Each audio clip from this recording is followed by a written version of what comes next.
इस वक्त हमें ज्वाइन किया है सीनियर सहाफ़ी और तज़ियाकार और एंकर पर्सन हामिद मीर साहब ने। हामिद मीर साहब, अब ईरान पर अमेरिका ने हमला कर दिया है, 3 एटमी न्यूक्लियर साइट्स को निशाना बनाया है। क्या आप समझते हैं कि अब क्या होने वाला है आइंदा दिनों में?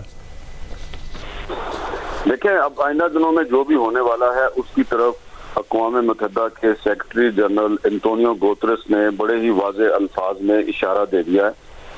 उन्होंने ईरान पर अमेरिकी हमले के फौरन बाद जो रद्द-ए-अमल दिया है वो बड़ा काबिल गौर है। उन्होंने ईरान के खिलाफ अमेरिका की जानिब से ताकत के इस्तेमाल को आलमी अमन के लिए एक खतरा करार दिया है और उसमें उन्होंने UN चार्टर का भी और इंटरनेशनल लॉ का भी उन्होंने जिक्र किया है और कहा है कि यूनाइटेड नेशंस की तमाम जो मेंबर स्टेट्स हैं उनको चाहिए कि UN चार्टर का और इंटरनेशनल लॉ का वो ख्याल करें और उसकी पाबंदी करें, क्योंकि ये जो अमेरिका की तरफ से ईरान पर हमला किया गया है ये किसी भी सूरत में इंटरनेशनल लॉ के मुताबिक नहीं है, ये UN चार्टर के मुताबिक भी नहीं है। क्योंकि इससे पहले तो आप देखें कि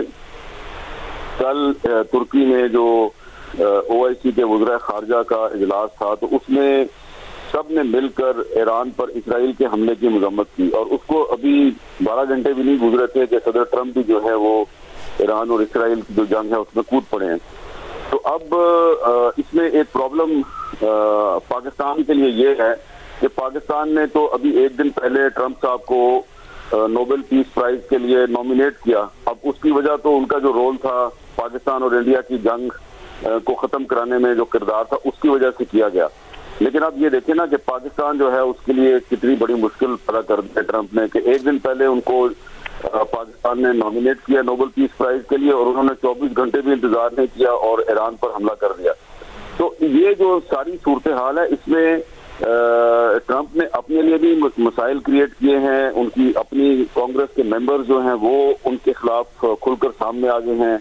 उनका ये कहना है कि ये एक तरफ देखिए एंटोनियो गुतेरेस कह रहे हैं कि ये इंटरनेशनल लॉ की खिलाफ वर्जी है, दूसरी तरफ बर्नी सैंडर्स और बहुत से दीगर जो कांग्रेसमैन है वो ये कह रहे हैं कि ये अमेरिका के कॉन्स्टिट्यूशन के भी खिलाफ है, क्योंकि अमेरिका के कॉन्स्टिट्यूशन के तहत अमेरिका ने अगर किसी दूसरे मुल्क के खिलाफ जंग में जाना है तो कांग्रेस की मंजूरी जरूरी है। तो न सिर्फ ये कि डोनाल्ड ट्रंप ने UN चार्टर की खिलाफवर्जी की है बल्कि उन्होंने अमेरिकी आइन की भी खिलाफवर्जी की है और ये बात मैं नहीं कह रहा, ये बात अमेरिकी कांग्रेसमैन कह रहे हैं। उनकी अपनी पार्टी के लोग रिपब्लिकन सेनेटर्स जो हैं वो ये बात कह रहे हैं कि जनाब सदर कांग्रेस जो अमेरिका का सदर है कांग्रेस की मर्जी के बगैर तो वो जंग का ऐलान कर ही नहीं सकता। तो इसमें जो यूरोप है उसके लिए भी बड़ी मुश्किलात पैदा होंगी, क्योंकि यूरोप की कोशिश थी कि ईरान और इसराइल की लड़ाई को मुज़ाकरात के जरिए हल किया जाए, लेकिन अब डोनाल्ड ट्रंप साहब जो है उन्होंने इसको भी सैबोटाज कर दिया है। तो अभी आप देखते जाएं स्लोली एंड ग्रेजुअली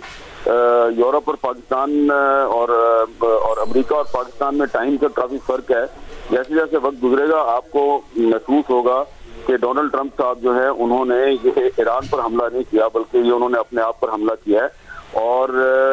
पाकिस्तान की हुकूमत को चाहिए कि अब इस सिलसिले में फौरी तौर पर ये जो एक इंतहाई पेचीदा सूरत हाल है उसमें से वो बिल्कुल बाहर आ जाए, क्योंकि इससे पहले जो पाकिस्तान ने डिप्लोमेटिक फ्रंट पर जो कामयाबियां हासिल की थी उन तमाम कामयाबियों के लिए ये एक बहुत बड़ा खतरा पैदा कर दिया डोनाल्ड ट्रंप ने, क्योंकि पाकिस्तान ने एक दिन पहले ट्रंप को